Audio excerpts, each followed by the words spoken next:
What if I were to suggest that you play a key role in the awakening world? And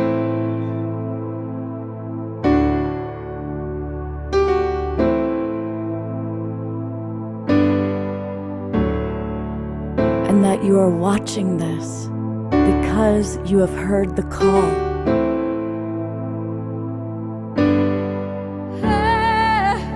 We can start right now by opening our hearts and minds.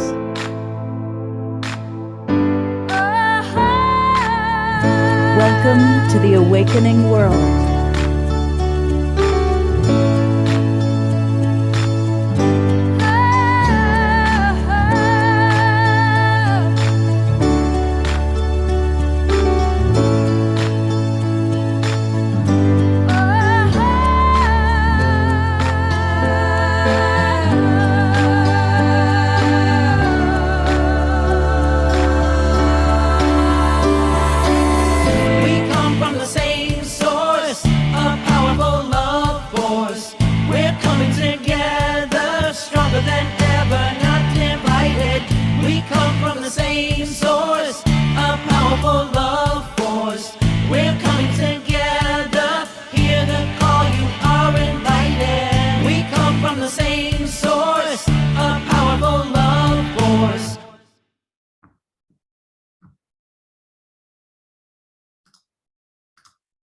Good evening, everybody. I am Love Coach Scott Katamas, and I am honored to be your co-host for the Awakening World.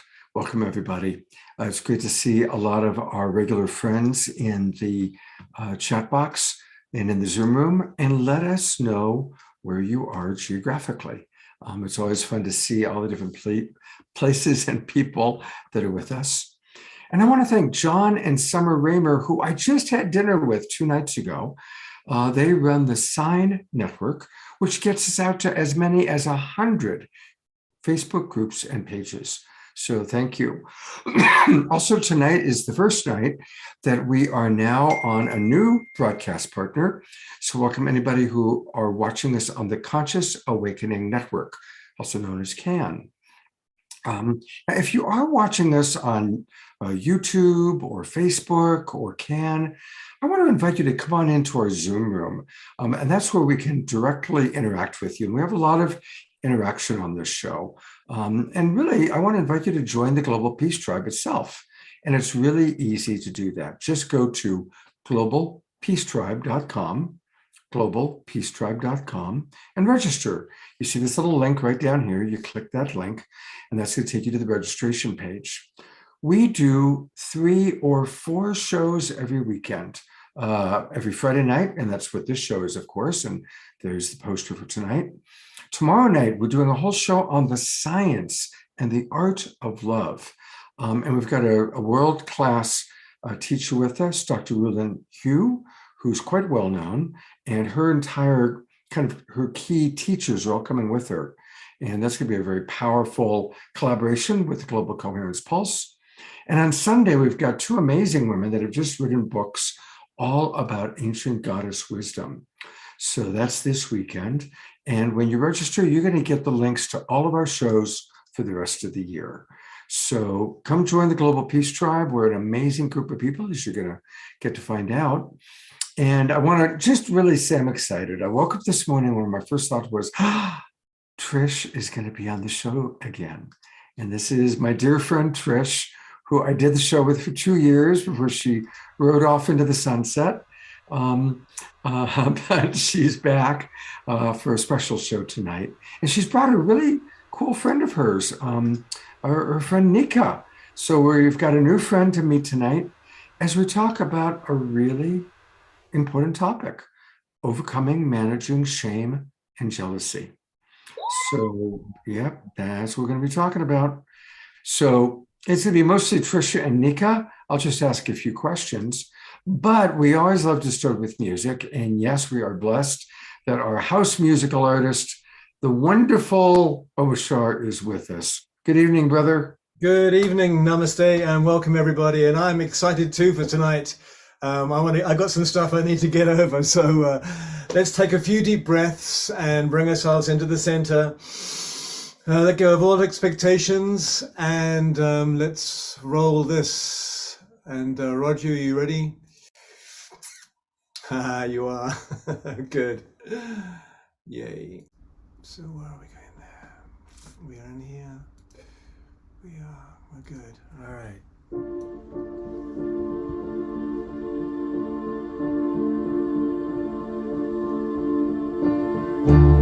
Please show me how to reach you. Strip me down, let go my mind. I was naked and blind.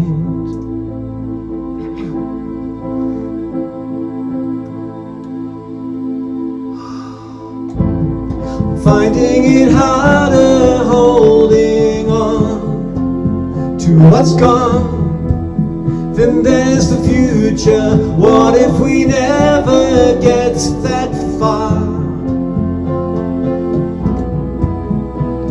I know it may sound crazy if I say not much is real.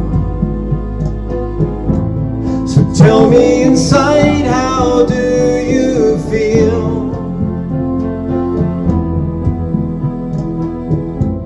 And this is the time to break the mold of the old and dysfunctional way we have lived our lives so far. And how much longer can we hold on to that which tears us apart? So free up your mind, open your heart.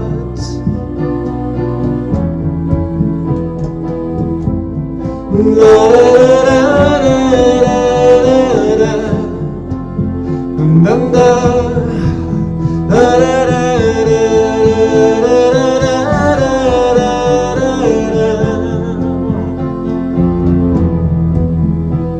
No longer can we hold on to that which tears us apart. So free up your mind, open your heart.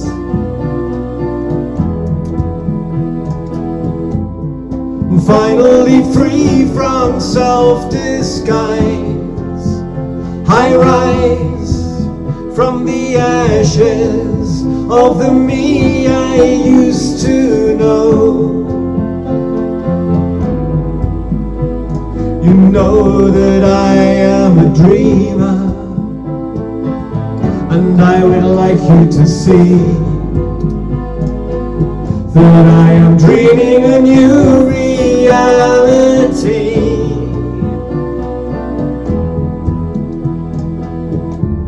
Please show me how to reach you. Strip me down, let go my mind. I was naked and blind.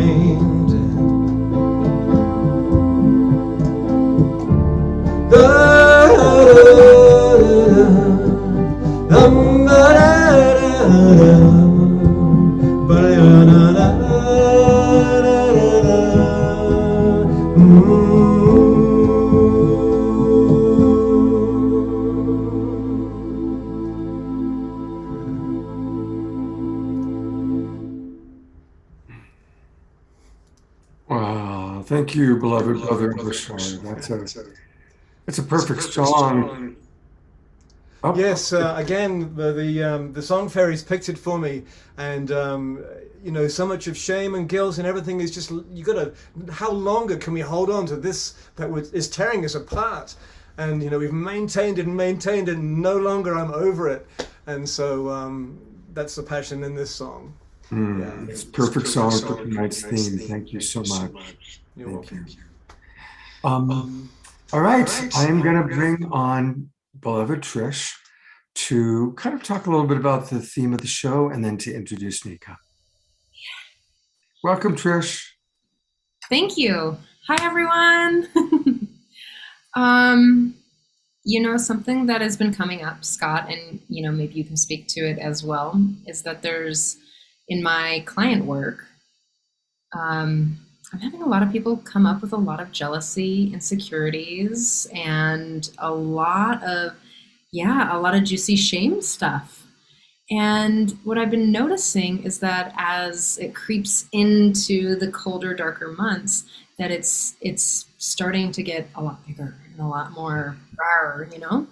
And one of the things that I wanted to bring in was giving people an opportunity to have a little Love Coach Scott and have a little Nika Sherrill, because I know that Nika is an expert on shame. I'll tell you why. and, and really just bring in this piece of how to overcome shame, because I think that it's time to now is the time right now to deal with what is underneath all of that shame and let it unfold. Guilt. Let me introduce Nika. Nika is the owner of the House of Sherrill, the host of the It Cast's Real Talk on Sex, and a personal empowerment coach specializing in health and sexuality. They empower and inspire people all across cultural backgrounds, and by breaking down taboo, aiming to create a world where we all feel loved, honored, and respected. They sit on the board of the Grateful Garment Project. Their work has been featured in the San Francisco AIDS Foundation, Soma Arts, Cultural Center, and in Math Magazine, Bitch Magazine, OZY, Slate, and Cosmopolitan. Thank you for coming. Thank you. Oh my God, I'm so glad to be here. This is incredible. This is an incredible topic and so very important. I'm really honored to be a part of this conversation, and I love that you mentioned shame and juiciness. It's like inside of that space is the opportunity for healing and wholeness. And so to be with and in that space and to be able to find the love and the power there is just so beautiful. So I'm honored to be here, and thank you for having me. Well, I met Nika at their shame workshop. So, do I know that I would love to have a conversation with two people that I deeply adore. So thank you. All right, so let's get into it. I do believe that shame is the great human epidemic. And as a coach, I've worked with a lot of people, probably well over 1,000. And almost always our greatest challenges are connected to our shame, whatever we have shame about. I'm too fat, I'm too thin, I'm not smart enough, I'm not rich enough, I'm not old enough, I'm too old. All the different I am stories that have negative self-talk. And I'm sure everybody watching has something, and if you don't, congratulations, that's awesome. But most of us still have things that we have shame around. And just a quick reminder on definition, guilt is when we feel bad about something we've done. Shame is when we feel bad about ourselves, who we are as a being. So as we're working tonight, just let's all kind of do some self-inventory. Where do I have shame that there's something fundamentally wrong with who I am? And of course, in love coaching, we don't believe there's anything wrong with anybody. There's just really tough human challenges, and that's Trish and my approach with love coaching. And Nika, I'd love to hear you riff on what I just had to say. Yes, thank you. In my world, just the same, it's about empowerment, removing stigma, really, really allowing us to be in the spaces in our bodies and ourselves and our lives where we feel complete and whole. I love, when you said, the I am statements. They're so deeply powerful, and they color our experience of ourselves, how we move through the world, what we choose to own and what we don't, what we set aside. So in my practice, I have a lot of opportunities for forgiving the self and affirming the self and bringing us back to whole and completeness. So yeah, I focus on empowering people and helping them heal from shame. Beautiful. Just on the subject of I am, as a coach, I always am giving people I am affirmations. And it's really, whenever we say I am and then fill in the blank, that's powerful. I am is the closest in the English language to Om and to the original vibration of creation. And if you read even the original first words of the Bible in Aramaic, it's basically saying that the Big Bang happened when existence became aware of itself, and that I am was the first thought. I am was and remember Moses asks God, the burning bush, who are you? And the answer is, I am that I am.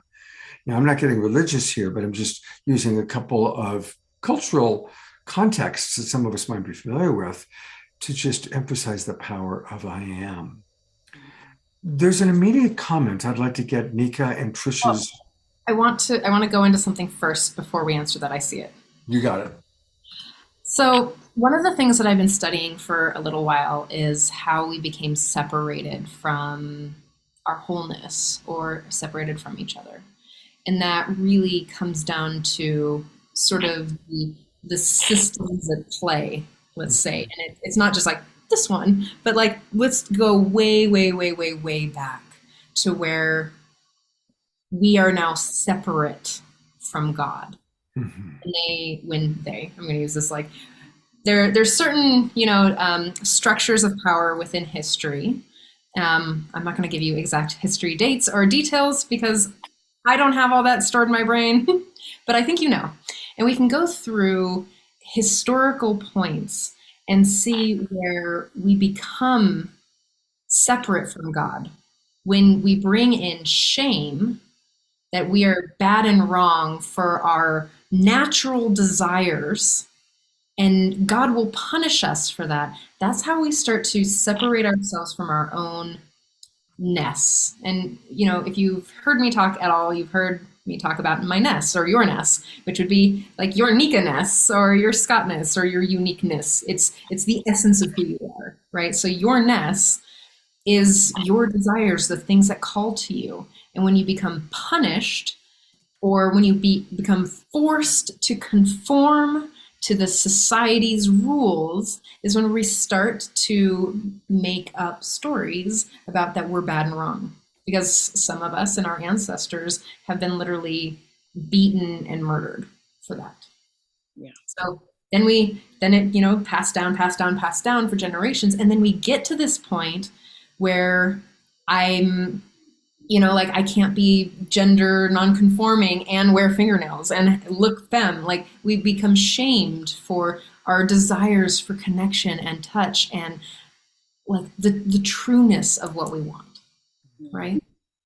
Mm-hmm. So that's a little bit of how it starts. Again, there's other systems, but that's one tidbit. Can I just piggyback really, really quick? Absolutely. You're the star of the show, Nika. Oh, glad to be here. So this reminds me, that I am the creative spark. So in my workshop, Releasing Sexual Shame, A Pathway to Freedom, we create a grounding inside of the I am statements. So I offer a formatting. We create a list. And we create all of the things that like anyone's ever said, the best things about you, the best parts, the things that you don't let in. And then we phrase them, I know I am, to really like grind that in and bring that like level of solidification. Because it's not just like, yes, I am that thing, but also I know that I am that thing. I know that I am powerful. I know that I'm strong. I know that I'm beautiful. Even when at times, because of my shame, I can't accept that, or I can't allow that to sink in. So really just owning it. Like, I know this about me and it's real.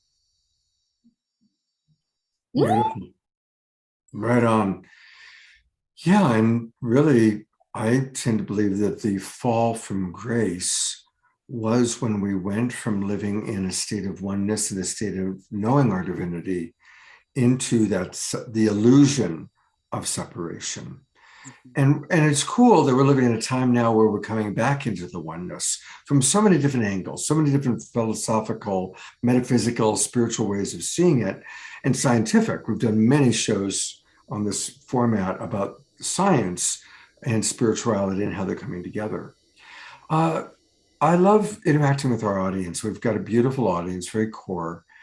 And Sylvia, who's one of our wonderful regulars, we love Sylvia, wrote something quite vulnerable, and I'd love to see if you all could address it. Sylvia writes, "Shame for me is a sense that my existence is a mistake. I am especially interested in nonverbal, pre-verbal practices for healing shame conditioning." Mm. Wow, yeah. So just that first part to begin, my existence is a mistake. I think that in our in our sense of selves can happen at a very, very young age. I know for me, being born in a Black body and being overweight, and I'm below 5 feet, things like that, I lived in a world that constantly told me that I wasn't supposed to exist, or even with existing, I wasn't supposed to enjoy life, have a good, relationship partner, home, whatever it was, because of these circumstances. So that existence being a mistake, not meaning to exist, can come from so many things. And I love this question. Nonverbal, pre-verbal practices around healing shame conditioning. One of the things that comes to mind outside of the affirmations is to actually be with oneself. There is, there are, so like being able to meditate, but then also mirror work is what's coming to mind, like actually sitting and being with yourself, looking into a mirror and shining and like giving yourself that love and acceptance and bringing yourself in. You can speak if you want to, and also just to be able to like look and see yourself, how beautiful you are and how whole and complete you are is really, really profound. Yeah, so I highly recommend that one. And I don't know that I can think of another good one, but if I do, I'll pop it back in. Trish, do you have any? Mhm.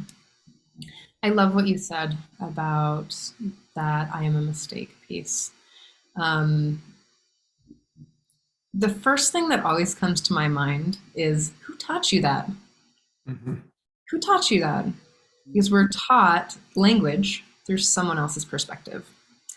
And I don't know about you, but I have a couple people in my head from very, very early on who taught me about who I am through their language. So one part is, who taught you that? That's what I often is like when someone says to me, or when I hear a chattery like thing, and I'm like, wait a second, who taught me that? And the thing that offers me is an opportunity to find empathy for that person as well, or those people, right? It's like, who taught me that? God, I mean, I don't have all of them written, but you know the common ones. Everyone's got the same ones.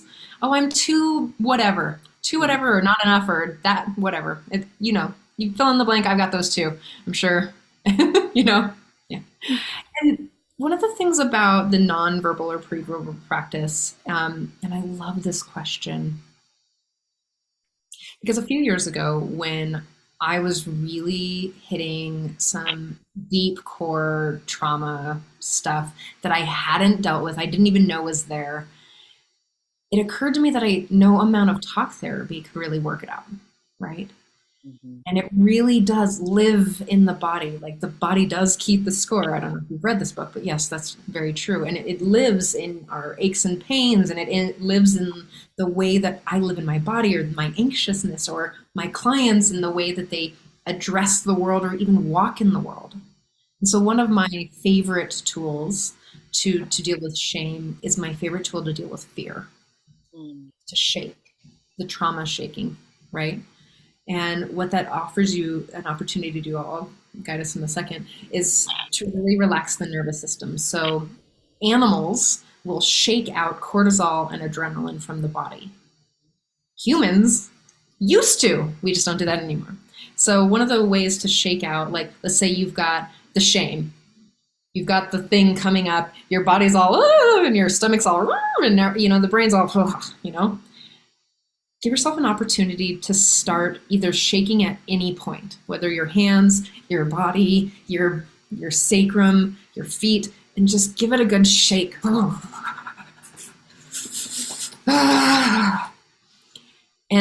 And do this for as long as you can, and then 2 more minutes. And then this coupled with tapping is excellent.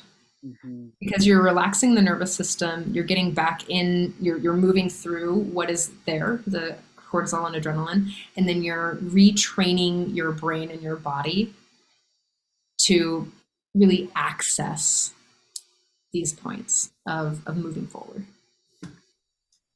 Beautiful. That Thank you was both. really- Thank you both for what you've said so far. I would suggest also for anybody, and this kind of is riffing on what Trish was talking about, when we have a story that deep that my existence is a mistake, like Trish said, somebody taught you that, and it's not true. Your existence is precious. I know how important, Sylvia, you are to me. Kristen Hoffman adores you. My God, you start her every Sunday class you do with her is so precious. I would encourage you to maybe find a hypnotherapist who can take you back in time to your pre-verbal time and where you first got that story, because it probably came really early. I worked with an amazing hypnotherapist who actually took me back to the point of my own conception. And it was amazing. I was in the hotel room where my mother and father were having sex and making love and making me. I knew what my father was thinking. I knew what my mother was thinking. I could smell them. It was so vivid. And it really informed me a lot about what my perceived meaning of my life was, which was to save my parents' marriage. And I don't want to make it about me, but I'm just sharing that story because it's powerful. A good hypnotherapist can take you back and you could see where that story came into your consciousness. It may have come from a thought from your mother. It might have been a remark that somebody made. Who knows? But it's not true. But when we go back and we see where it first started, then we can take the steps to release that self-concept. So, and Trish is actually somebody, if you'd be willing to tackle that, is somebody who could do that. So Trish, I'll let you take over and talk a little bit about what I was just, or move on with anything you want to share. Well, I was just going to say, I am a trained hypnotist, and that was one of the things that helped me in some of the big traumas in my life around sexual challenges and the R words. That one I don't want to blow everyone without a trigger warning. And yes, getting into the subconscious or the unconscious where we're running without knowing is really those places of like, why am I still doing this pattern? Like, why is it still here? And again, if it's in your language, if it's pre-verbal, if it's in your infancy, that there's other ways to work through it as well. And Scott, I love that you brought up hypnosis. I also am a big fan of something that I know how to do, like the program that I'm completing in a few weeks, is like embodied gestalt, where you actually move your body without words and express out and meet those things that are happening. It's a really powerful technique, and it really gives you an opportunity to like lift it from your body to fully complete it and integrate it. We've got another question, so I'm going to bring Nika on and turn it over to the two of you.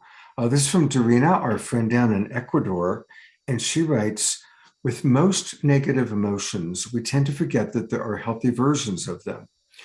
I found this quote to be quite interesting. Quote, healthy shame is an emotion that teaches us about our limits. Like all emotions, shame moves us to get our basic needs met. And that's from James Bradshaw. So Dorina's question is, can you share effective ways to transform toxic shame into healthy shame?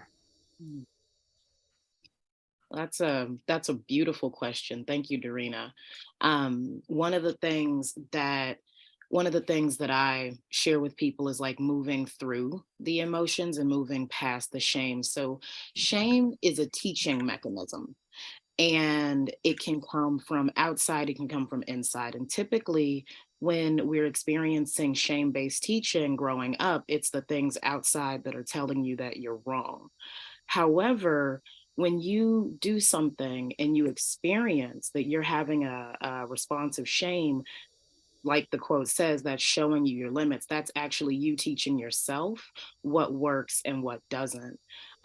So I would say, let's see, effective ways to transform toxic shame into healthy shame. Yeah, that being with it, sitting with it, and that learning what's there to teach you. Like paying attention to what's there that's actually there to like show you what you need to do. So for myself, if I'm going into an experience and I've got a little warning light, like, don't be here, this isn't safe, instead of going through that and saying, okay, well, just ignoring that, it's like, let me step back and assess and do something about my personal safety. So really just like looking at not feeling bad about needing to feel safe, not feeling bad about anything. Yeah, and again, I'm sure Trish, you've probably got more to say on this one, but just discovering what's there to teach you, getting the good nuggets. I barely have anything to add. Really though, slow down. Just slow down. I love what I just want to say that I love what you said about kind of not, I'm going to rephrase it, but not doing the things that it doesn't feel right to do. And this takes you slowing down. This takes you getting in your body and practicing when you're not triggered. This takes slow down. Notice what do I feel here? What does my gut tell me? Like, what's the dissonance, the negative, positive, like the things that are competing in your head. What is that? And actually look at those things, slow down, meet it. Because when toxic shame, so if I was to like toxically shame Nika, which I won't, you got enough of that. I'm not interested. If I were, what is it about? And who's it coming from? Right? So the internal shame, which if it's coming from the outside coming in, right? The shame from another person's perspective, then that's theirs, right? Now, if it's coming from me, it's an access point to your values and your wants and needs. Just like you say. Again, I don't have anything constructive more to say, just in a different way. But really, it's that. Slow down and really check in with your body. Is this what I want to be doing? Is it the kind of cool excitement, or is it the, this is not okay for my body? And really honor your own boundaries. Honor someone else's boundaries. And if you mess up, step up to accountability. Beautiful. I have a couple of other thoughts too. Is when we've identified a shame story that we're running, what is the secondary gain of running that story? Right?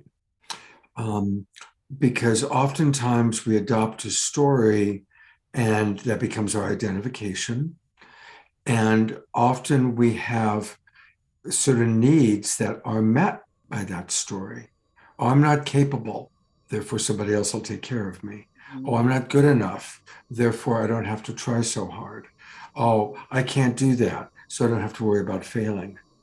So these are some simple examples of the secondary gain of holding on to a story that, from an objective point of view, is not life affirming, but has some way of supporting our smaller self.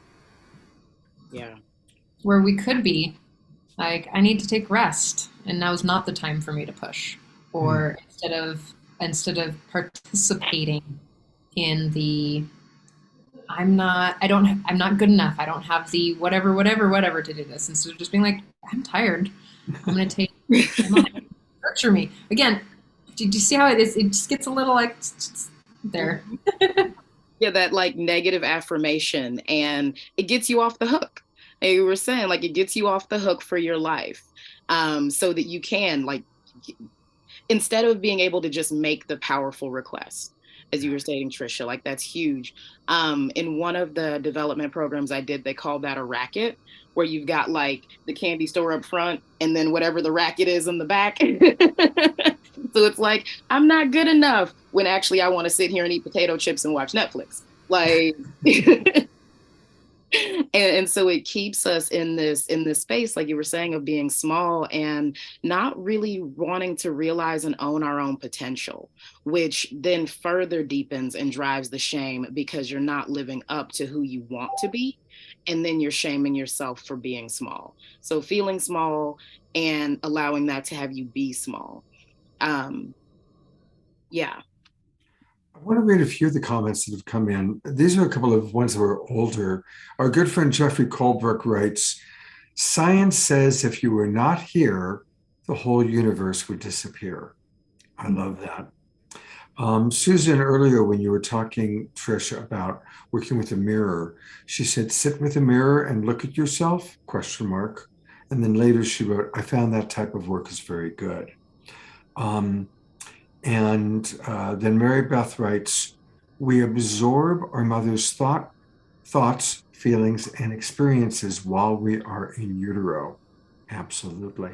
Mm-hmm. And then again, Jeffrey writes, Lovolution, which is acceptance of where we are and moving in the direction of growth, is the solution. Thank you, Jeffrey. I'd love to move to make the connection of shame and jealousy. And I'm not going to say the common belief is that jealousy is from insecurities. While that is true a lot of the time, that there's other places where jealousy comes from. Jealousy comes from needs not being whether we're projecting it out onto someone else. I'm lonely and you're not meeting my need for touch and connection, Nika. Oh, uh-oh. and you're meeting that with someone else. Oh. Uh-oh. So I'd love to just move this, the connection between shame and jealousy, the connection between shame and insecurities, and the connection between shame and our deepest desires. Just love to riff on that. Oh my goodness. Juicy. When I saw the topic of shame and jealousy for the talk tonight, I was like, wow, like so powerful to put those two things together. Oftentimes when we are feeling ashamed, it's because we're making a comparison. We're comparing ourselves to someone else. We're comparing ourselves to whoever said what, to the image that's in our head. And it keeps us in that space of like not having enough, not feeling good enough, not keeping up with the Joneses sort of situation. And it can be really, really startling to be able to move beyond those normative paradigms. Jealousy tells us that we're going to lose out. Like this thing that we're holding on to, there won't be enough of it and you can't have any. And that in itself, drives fear, and all these things tie together. So just yeah, in the riffing space, it was really yummy to see that. And I'm sure I have a lot more shame I can share around jealousy. Jazzy. Brought in the piece about Hey, they love when the animals come in, which mine did just a moment ago. Bringing in the piece of the comparison. Again, going way back to the very beginning of the show, it's like, where did we learn that, and how many generations back do we have to learn where the comparison begins? Who taught us that? And why are we being taught that we A, can't ask directly for what we want and need, and B, why is our natural inkling, our natural desires being shamed? And I don't know if you know, but if you repress things, then the repression sort of, there's a word for it and I'm missing it right now already. It like pushes it down to where it explodes and makes it into this really weird, distorted thing. This is, when your sexuality is shut down as a child or as a youth, the likelihood that you start to fetishize from that point of child attraction and become an adult attracted to children is pretty highly likely. It's like 67% of people have trauma 67% of pedophiles have trauma from early childhood. That's how it starts. So when we're talking about shame and jealousy, we're talking about getting needs met. We're talking about finding our own inner center, finding out what we're really wanting and what we're really truly who we are, and celebrating that and being able to show up and be like, hey, I want this, and maybe you're not the right person, or it's not the right time to get head scratches from Scott, or or puppy dog kisses. Then maybe it's a time to ask for it for later, or call a friend, right? I just totally ventured there. Well, so looking at what you were saying though about the cycle of trauma and how many generations does this go back, the first thing I want to say is that it's an ecosystem. Yes. The entire space, like what trauma and abuse and the R word, those things, what they look like has a huge impact, and it's an ecosystem of experiences. So the likelihood that only one person was being abused in their childhood versus several inside of a family unit, or even just a neighborhood or any other network, it's an ecosystem. There's going to be a harm that's then transferred to another and another and another because of the inability to process these things, especially at such a young and formative age.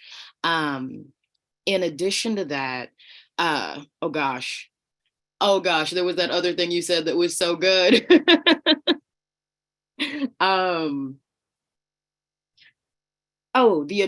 So in the comments, we were there was a comment that said we absorb things while we're in our mother's womb. And so that kind of conversation, it's so real. The things that your mother went through, how stressed she was during her pregnancy or during her life, what the fears and a number of things are, those are passed down. And when you look at conversations around epigenetics and like certain behavioral patterns that are completely taught, like we didn't, like you said, Trish said a million times, like we weren't born with that. Where did we learn it? And then where did they learn it from? And these stories just really acknowledging and breaking down that they're just not true. They're just not true. They're perspectives and perceptions on whose opinion matters more. Ding, ding, ding. So, and actually, of course, it's our mother's thoughts in the womb that probably have the biggest impact. But in epigenetics, we learned that we actually receive a genetic download of the trauma of our ancestors going back at least 7 generations. That's 350 people, 350 lives going all the way back to the 1800s or even earlier. So we're talking famine, rape, war, murder, massacres, just about every imaginable human trauma we actually have inside of our little baby bodies before we're even born. Yeah. Literally changes the DNA. It does. I gotta say, what you're actually, one of the things that is relevant to your reference there is it's actually in the Bible. So I want to say, was it Cain and, oh gosh, I'm not gonna get it right because I'm not a Bible expert, but the conversation is that your family will be cursed for 7 generations out. So anything bad that you do or that happens is going to curse your lineage. And I thought that was really, really fascinating and powerful. I mean, it's not just, what we do bad, but it's like what happens around us and how that happens. One of the things that I'm very, very present to is that as an African American, we're only 3 generations out from slavery. Right. Like, we're not even really halfway there. And that's one of the things, yeah. Wow. If Wow. we acknowledge like how close that is, it's, yeah, it can be quite shocking. I think, by the way, it was Cain and Abel. Thank you. When Cain killed Abel, he was cursed by God, because back there, that's the angry Jehovah. I tell you, of all the gods out there, I'm not interested in Jehovah. He's too pissed of a God for me. Oh. He's an angry God. That was my guess too, and I didn't say it. But it is interesting. Thank you for pointing that out, because I've never made that association about what we've learned in epigenetics and that quote from the Bible. So thank you for that. That's interesting. Did you read Sylvia's story, and do you want to comment on that, Trish? What Sylvia revealed was that she knows. Is that something that was shared, is to share publicly? It's right there right now. No, Scott, it was sent to you privately. Oh, so you don't want that mentioned? So what I would like to kind of Oh, you're right. I'm sorry. It's private. I apologize. One of the things, so I love this Melody Beattie quote that someone dropped in. It says, "Today I will learn to reject shame. Shame is an overwhelming sense that who I am isn't good enough. And I realize that I am good enough and that my imperfections are part of a human being, or of being human. I let go of shame." The only part of that I don't like is the rejection piece. That the more we choose to reject aspects of ourselves, even all that chit chattery, whatever it is, even that is a rejection of self, because that still lives there. And again, the more we reject ourselves, the more we tell ourselves in the world that, again, the more we tell ourselves that parts of us aren't good enough, the more we say that isn't lovable. And in the world we're moving towards is that where all people are lovable. I am lovable just as I am. You are worthy of love, dignity, and respect just for existing. You woke up in your body worthy of love, dignity, and respect. Period. And so when we reject those pieces, then we're still telling people that. And it's also not, it's telling us that our needs are not worthy, right? So when we say, oh, I'm really jealous of so-and-so's success. Well, if I turn it on the inside of that, of me, well, what is it? Is it really them? No, it's not really them. It's really me. What do I want?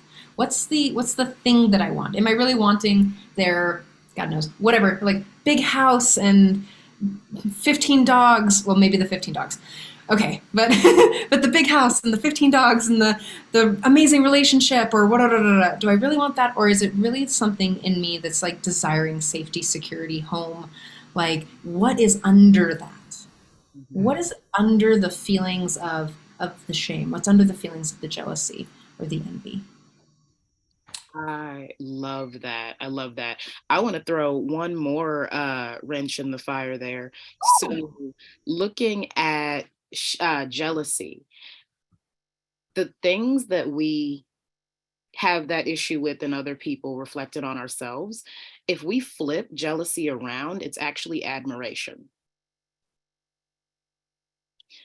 Every single person I've ever been jealous of, ever felt any particular way about, when I step back and I look at it, I was like, oh my God, I'm inspired by them. I'm impressed with them. I'm annoyed with them because I don't have what they have, damn it. Sorry, I didn't mean to curse. But like being in awe of what they've created or who they are. And so I just want to put that out there because it's really easy to miss that little like flip of the coin. There's several comments I want to read that have come in. Kind of working backwards, Sylvia just wrote, thank you, Trish. That acceptance, embracing is part of the repatterning that I was asking about. George Noble wrote, we're all ashamed for having left Eden. The natural world, IMO, shamanism, gives us the best tools I know for envisioning ourselves as part of nature. Next might come natural building and community gardening. Kiki writes, our true God has no judgment and does not curse his people. He is a God of love. Right on. That's the one that I'm interested in. Dorina writes, I agree with you, Trish. Becoming aware and letting go is the part I resonate with, not the reject part of shame. And Dorina goes on to write, these days, I find myself abstaining from sharing in public successes, positive happenings, and important wins because of concern that they will cause more jealousy and envy than genuine happiness and support. Still working to dissolve that tendency and pattern while discerning when and what to share and why. Any reflections on that? I think that discernment is a really amazing, amazing thing. You know, you can't just share everything with everyone. And like what instantly popped into my head is this meme that's rolling around that I can't actually say out loud, but it's something like, maybe if you feel like crap all the time, that it's maybe the people, maybe you're hanging out with a-holes. And I was like, oh, and I started to think about that and like, oh, if someone is not wanting to celebrate my success or sit with me in my deepest, maybe those aren't the people that I want to invest my everything in. And there's no shame in choosing when and how to share.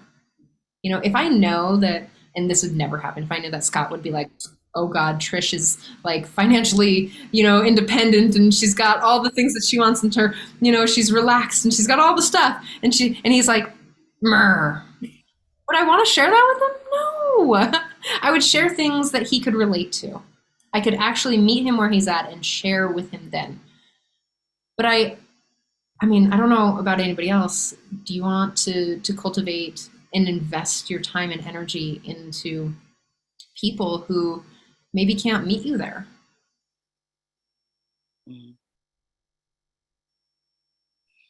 And that's okay. It's okay to show up in discernment up there. Yeah. Yogananda said that discernment is the last primary lesson for master souls, that as we mature, learning discernment, when to get involved, who to get involved with. So I agree. And discernment is a wonderful alternative to judgment, right? Right. We don't have to ever judge. We can just discern. Scott, can you tell the Jane, is it Jane Goodall? No, that's not it. Oh God, there's a story that runs through my head constantly about discernment and about the your board of your personal board of directors. She's an activist. You worked with her. You went to her. Oh, Jane Fonda. Yes. Okay, there was a Jane. Okay, sorry. Can you tell that story? It's a really good story about discernment. Well, I'm wondering which one it is. For context, I worked with Jane Fonda for 11 years. I ran a camp at her ranch in Santa Barbara. And it may be the story that she taught that we have to change ourselves every 5 or 7 years. Otherwise, we become a parody of ourself. So there's that story. Or it may be, oh, I know what it was. Okay. So Jane and I are on a hike with our dogs. And I asked her, Jane, right now, as we're talking, and this is back when she was the top female box office star in the world. She was doing all the aerobics videos. She had a lot going on. And I pointed that out. I said, how do you manage millions of people watching your movies? Some people love you. Some people think you're a communist. Some people hate you because of the Hanoi Jane mistaken perspective that Fox News likes to promote. How are you dealing with all of that? And she said, I listen to very few people. I choose 3 to 5 people that I really respect, who are knowledgeable about each element of my life. Who are the people that I respect that I really want to hear what they have to say about my marriage? Who are the people I really respect that I want to get their opinion on a screenplay before I agree to do it as a movie? Who are the people I really respect on business?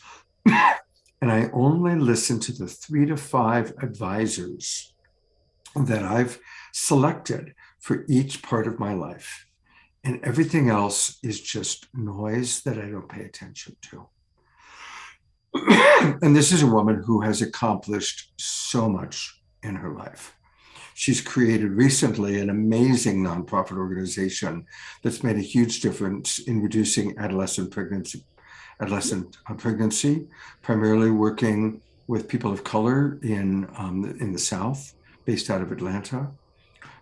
She's raised millions and millions for amazing organizations. And she's an actress, and she works, and she's a mother, and she's a grandmother, and she's one of the most amazing human beings I've ever known. So thank you. It took me a minute to remember the story, but that's what it was. I kind of put you on the spot and did not set it up right, so it's all good. Kiki writes, the God you read about that judges and persecutes is a God created out of religion that has been rewritten by those religious fathers that wanted to control the congregation. Absolutely. They took Jesus's beloved, Mary Magdalene, and turned her into a prostitute, for heaven's sakes, right?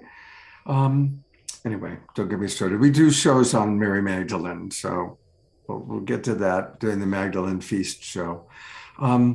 Jeffrey Colbrook writes, there are so many amazing souls that I got to hang out with that if I was jealous of their superior wisdom, I would not have the benefit of the wisdom and talent. And funny, too. Good one. Thank you, Jeffrey. Love it. I wanted to just note something on discernment that I really got out of this conversation, which is discernment is you meeting you where you are.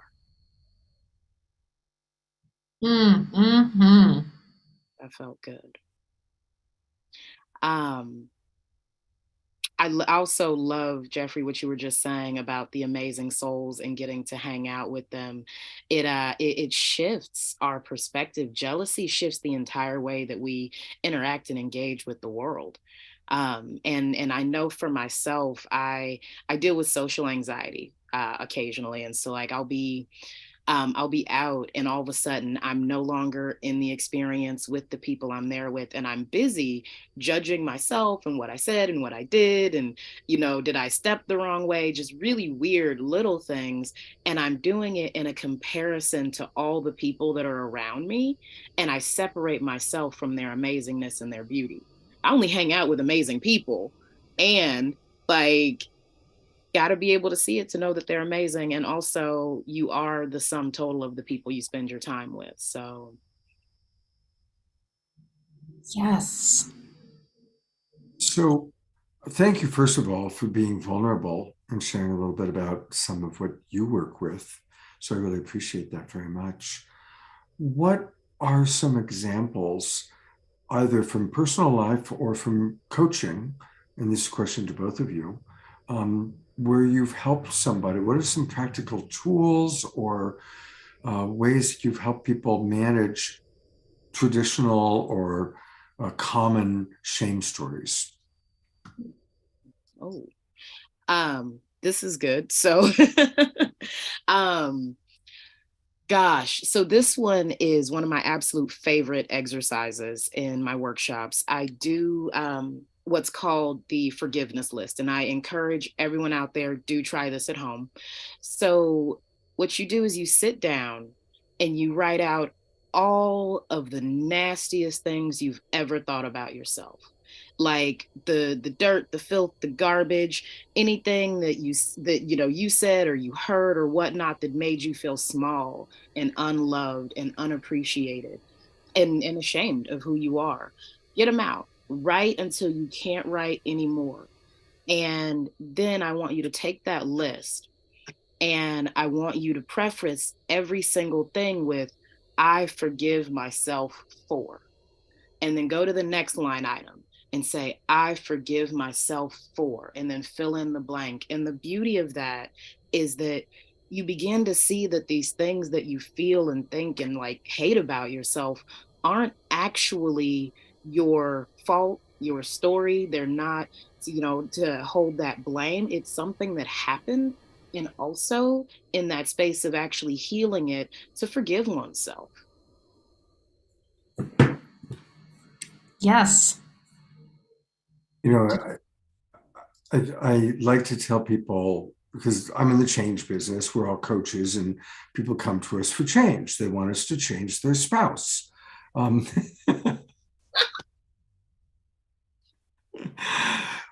And then we kind of say, well, that's not what we're here to do. But seriously, true change is built on a foundation of acceptance. We have to start by accepting exactly where I am, where you are. We have to accept what has happened. We can't change the past, but we can change our relationship to the past. We can change our interpretation of the past. Kind of what we were talking about earlier, there's something traumatic that happens in childhood or in our life. And there's an interpretation made that this is the way all men are, or the way that all Black people are, or the way that all white men are, or whatever it is. And then at a certain point, we go into discernment of, wow, is that belief really serving me? Is that belief really serving me? And it may have served us initially. It may have served us at the time. Most toxic beliefs or even addictions started as a really good idea, right? When we were 15 and we didn't know if we had the courage to kiss the girl, it was a pretty good idea to drink some alcohol before we did that, right? Because we had the courage to kiss the girl, right? Just using a crazy example, but then at a certain point, learning that, okay, drinking before making big decisions is not a good idea, right? It starts as a good idea. At the time, given not an objective, mature perspective, but who we were when we were 10 years old, or 12 years old, or 15 years old, or 5 years old, when the thing happened and we interpreted it to mean whatever we interpreted it to mean, right? Yeah.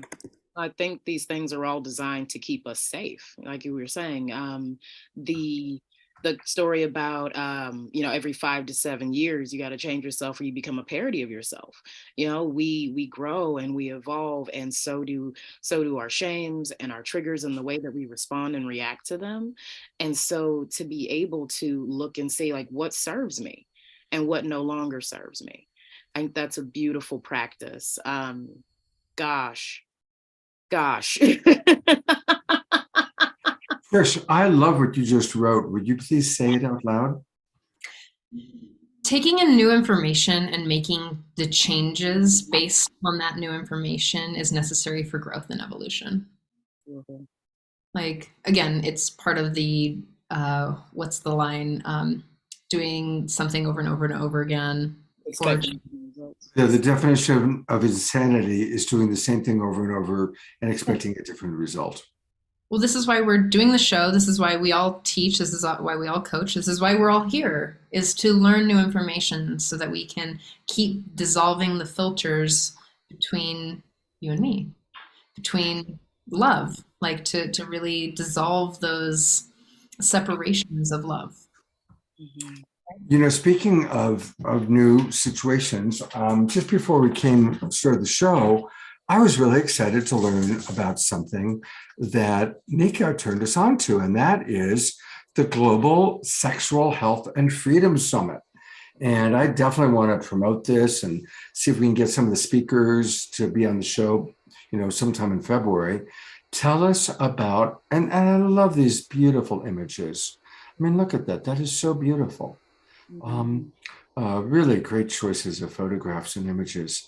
So, Nika, tell us about this summit and what's going to be happening.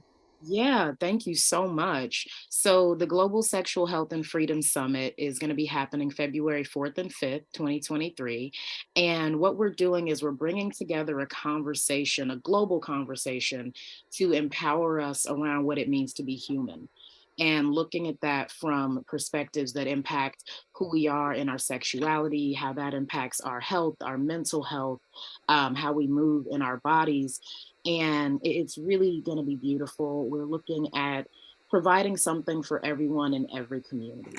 So we have a gerontology expert that's going to be leading a panel on actually like creating a long-term sex plan, like for your life. Like, how am I going to, enjoy pleasure and desire and fun as I grow in my body and as it develops and changes? Because that's what's happening. We're becoming new beings each day, each time, and all of our experiences are going to be different. We also have some amazing people who are going to be speaking on awareness and from moving from shame to empowerment. We've got just a beautiful collection. There's going to be 14 speakers, and we really are looking to change the world. So you can register for that at sexhealthsummit.com. And please go do that. Go do that soon. We've got some deals and some specials on right now. So get those before they run out. And I would love to have you. I'd love to see you there. Absolutely. Let's do this, you guys. And actually, since it's the first weekend of February, we'll have to do something in mid-January to promote it.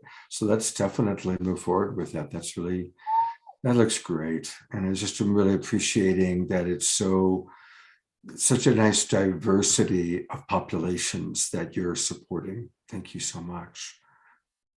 Thank you. Thank you. So, we're getting ready to wind down, but I definitely want to see if anybody has any final thoughts, comments, or questions. And one of the things that's wonderful is Trish is back, and I'm so excited. And Trish, I want you to tell us a little bit about what you're up to, because you've created something pretty cool and special here. So I'll tell you a little background.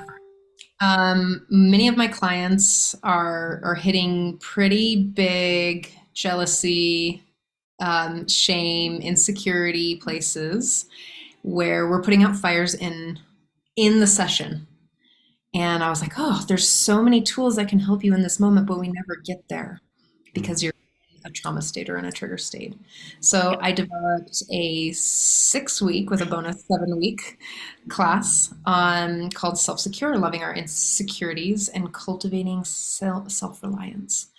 And one of the pieces about this is to really retrain your nervous system and your brain to lean into yourself and to be able to effectively communicate what it is that you want. So some of the headlines are the modules are Know Thyself, where you get to learn, of course, the self-empathy tool and a bunch of other things around what it feels like to be in your yes and no. Personal responsibility, how to take accountability for when you mess up, unlearning relational conditioning, communication skills, grieving the fantasy, trusting the process, how to fuck up with love, and the bonus class about go slow, get far, which is really moving at the pace of a regulated nervous system. So if you are interested in signing up for that, that'll start in January 9th. Take a I think- look. Oh, it's not on there. Or maybe, I don't know. It's on January 9th. I just want to make sure because I changed it. Maybe. Okay. Yeah. Monday. And, all right, if we sign up, there we go. Early bird discount. Thank you so much, Trish. It's great to have you back on the show.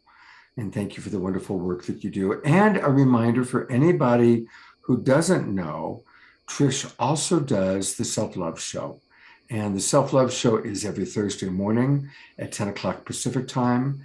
It's a wonderful, wonderful service, really, to the community. She does it with her partner, Dawn Light. You can learn all about it by just go to Facebook. Many of you are on Facebook, and just put in Self-Love Show. And you can go. And also, you guys, people can watch the replays. You've got the recordings, yeah? You can find it on YouTube, and it's also a podcast. And if you didn't know, it's on literally every podcast platform. And guess who else? Guess what else? We've had Nika on. Just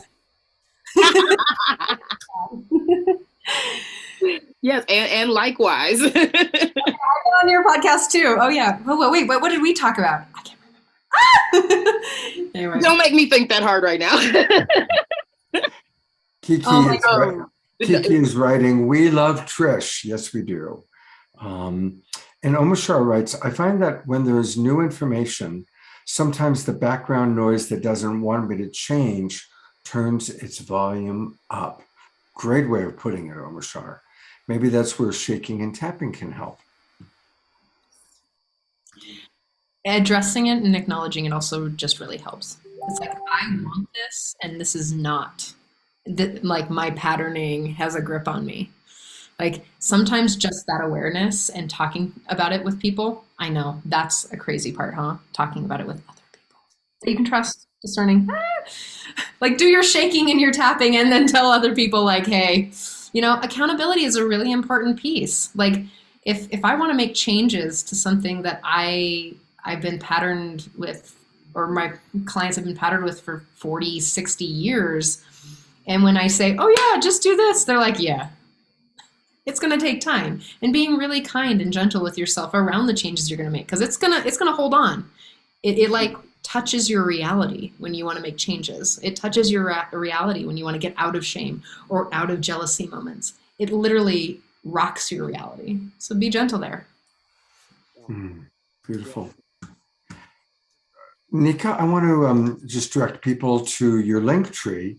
And so, again, of course, we've had so many guests that use Linktree, but for anybody who's new, a wonderful way for someone like Nika, who's got so many things that she's doing, who is involved in so many different projects, you go to Linktree, and it's linktr.ee/ and then her name, Nika Cherrell, NikaCherrell, double R's, double L's. And when you go there, there's all sorts of good stuff. Video interview, her podcast, a really fun little toy. Go check out the Nikita toy. She does coaching sessions, her YouTube channel, podcast. But I want to focus on her Patreon page. We support a lot of people. We support John and Summer Raymer, Kristen Hoffman, Nina Porter, Nina Gray, Cornflower, all through Patreon, and it's a great way. So if you're really appreciating the work that Nika's doing, join. I'm going to join. I'm going to become a supporter. I'm going to become a community catalyst. That sounds pretty good. Yes. So I'm going to become a community catalyst. There we go. I just joined. And it's really easy. In this way, she knows that she's going to have a certain amount of money coming in every month. Yay, I'm a patron of Nika Cherrell. Awesome sauce. Welcome. Wow, my pleasure. And thank you, Nika. Thank you for the wonderful work you're doing in this world. I really, really appreciate the courage to stay compassionate while teaching on these really, really difficult topics.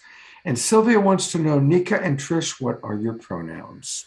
Oh, thank you for asking. My pronouns are they, them. I am gender nonconforming, and I really am empowered by the conversation of equality and equity. So, they, them. Thank you. And Trish? I'm still in this place where I don't care what you call me because I know where I am. Her, him, it, whatever. I Great. don't care. Like your perspective on my pronouns. Thank you for asking. I'm like, whatever. Human. Oh, great. All right. Well, I also want to let people know what's happening this weekend. I mentioned it very briefly at the beginning, but tomorrow, all about the science and art of love. We talk about love on this show a lot, but there's an actual science to it and an art to it. And world-renowned Dr. Rulin Q is going to be with us, and she's brought several of her master teachers. And we're collaborating once again with Teresa Collins and several musical artists. I don't know them. They're all part of this organization. So we're going to have a lot of wonderful musical artists. And of course, Omar Shah, although he's not on the poster, but Omar Shah will be with us. And then, and speaking of Omar Shah, we are going to close tonight with an Omar Shah song. All things begin and end with Omar Shah. And then on Sunday, these two wonderful women that have both recently published books about the ancient goddess wisdom. Joanna's book is all about the goddess Inanna, and Shiana's book is all about what the ancient goddesses can teach us about Eros before all those white patriarchal guys got involved and screwed it all up. I can say that because I'm a white guy. It's going to be a really fun show on Sunday and tomorrow night. So please do join us. And then finally, for those of you who are going home for the holidays or are going to be dealing with the challenges that come up with the holidays, I want to invite you to come to my relationship satsang group tomorrow or every Saturday. This is a way that people can get great coaching from Scott. Sometimes Trish is there, recently Paul Sterling, Katrina Valancourt, all members of Love Coach Academy kind of drop in. And we take very real issues and challenges that people are having. And we talk about them and we deal with them and we provide tips, tools, practices. And I'm definitely going to be focusing tomorrow on coping with the holidays. And there's a lot of different challenges that come up. There can be the challenge of feeling alone on the holidays and not having relatives to deal with. There are the challenges of having to go deal with relatives, right? And family members that have very radically different political beliefs or social beliefs or racial beliefs, cultural beliefs. How do we manage that? How do we manage those differences without repeating the same old fights or the triggers or the shame stories or the blame stories? Discernment. So join us Saturday mornings, 10 o'clock Pacific time, and I'll put into the chat box the link of how you can deal with that. Yes, Doreen, I'll post the link there. I see Beatrice just wrote something, so I am going to read it and see if either of you want to address it. Dia, who's one of our regulars, we love Dia. She writes, the dance I've been engaged in all during the show is keeping me in stitches. My density 3D ego keeps piping in, Dia, you know all this stuff. Why spend your time listening again? But right at my ripe old age of 100 years old in 23 years, which would make her 77, pops in and reminds me that whatever I think I already know is the very thing that I want to know. It's pretty funny, yes? So thank you, love you all so much, namaste. Thank you, Dia. Anything that either of you want to respond to with Dia there? No? Would you like to share, Nika? Nika, you're muted. I apologize. I actually I'm so sorry. I missed that from Dia. I apologize. That's quite all right. Take it away, Trish. Ah, I what I really want to say is even it takes 7 to 10 times of learning something to actually get it. And yes, the logical brain will know it and still not embody it. And again, if we're habituated for years and years and years to behave in a certain way, it still will creep back in. It's a consistent and constant practice. Talk about relationships, that song. What I want to say a special thank you to Mika for being like spontaneous and totally like coming on the show. I'm like, hey, you want to do this thing? And you being just a yeah to it. And I also think that you have something else tonight, right? Do you have another something tonight? Another something. Oh, another share. Another talk. Another talk. Oh, earlier today, you're talking about the Home for the Holidays special. No, it's okay. It's okay. It is on YouTube. And I'm so glad you actually mentioned that. So speaking about the holidays, we did a episode on our show earlier today. So I'm the host of the It Cast, Real Talk on Sex, and we focus on increasing diversity in conversations on health and sexuality.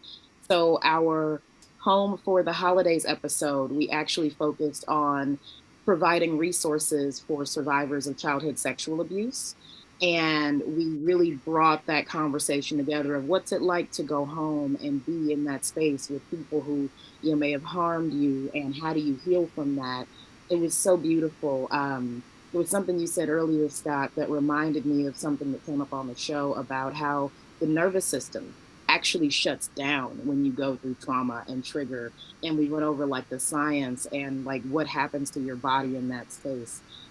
We have steps and resources and tools, and it really is just a wonderful show. You can find that on my YouTube channel, and we are also across all audio platforms, and really great to be serving the community. Beautiful. So here is her YouTube channel, everybody. The It Cast with Nika Sherrill, new podcast every Friday. I'll put the channel link into the chat box. And Hey, look at that person right there. Don Light was on. Dawn Light. All right. All right. Cool. And I love this, how to talk to kids about gender. That's a good one. Wow. Beautiful, beautiful talks here. Wonderful. Wow. All right. Well, thank you. What a pleasure to meet you, Nika. Thanks for being on the show, and certainly would love to stay in close contact with you. Thank you so much. And I will now, because I'm a Patreon member, so you can't get rid of me. Wouldn't want to if I could. All right. Thank you, Trish. It's great to see you again. And thanks for being with us. And I'm going to turn it over to beloved brother Omar Shah. Well, holy smoke, what a beautiful, beautiful night. And it's interesting with me in that I'm watching my own comeuppance right here, because whenever the topic got juicy, I noticed myself trying to distract myself. Real time, it's like, what? Dude, get focused. And also what Dia was saying, again, is, I know most of us know this information intrinsically, but we do. I need to hear it again and again and again and again until it consumes me, because it's so important. We're all changing right now. We're in the awakening world, and this is where we can actually speak out and say, "Oh, it's my bad." And I've changed the song that I'm going to sing at the out, because the topic, the conversation just has brought this into my focus. And I apologize for the distortion in my beginning song. I pressed the wrong button, but hey, my buttons needed to be pressed. So Nika, lovely to meet you. Trish, you're awesome. Scott, you're a dude. And I am a dude. yes, you are. A beautiful, different word for what I was going to use, but I know I have long hair, but I am a dude. Okay. you're a beautiful. I've lived too long in Hawaii. In Hawaii, everyone's dude and dudette. So I'm getting excited here. So let's just go straight into the song. And Jeffrey, you ready?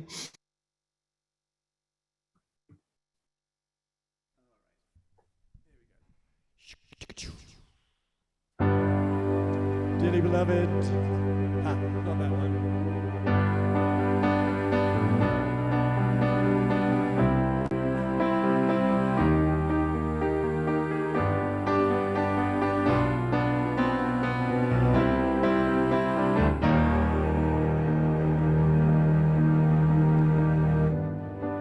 Just when you think that all is lost,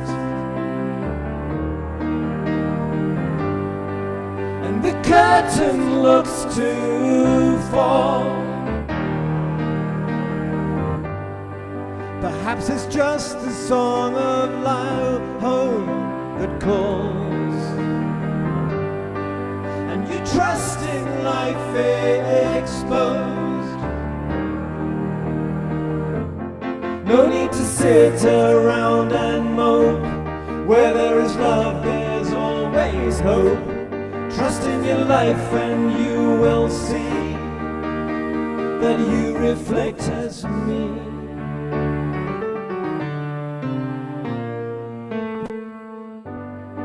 Another day is here for you to live, and I'll walk it through with you. There is no doubt your heart is pure and true, so I came to remind you. No need to sit around and mope. Where there is love, there's always hope. Trust in your life and you will see that you reflect as me.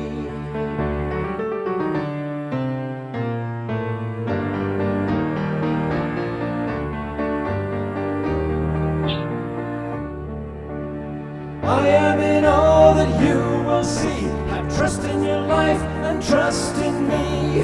Dust yourself down and I'll lift you up. I will fill your loving cup.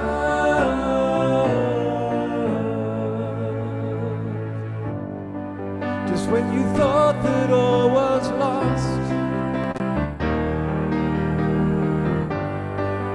I came to remind you. No need to sit around and mope. Where there is love, there's always hope. Trust in your life and you will see that you reflect as me.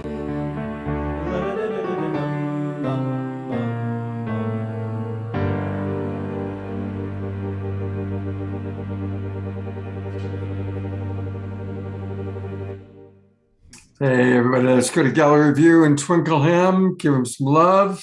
Thank you so much. Beautiful, beautiful Omashar. Thank you so much. Thank you.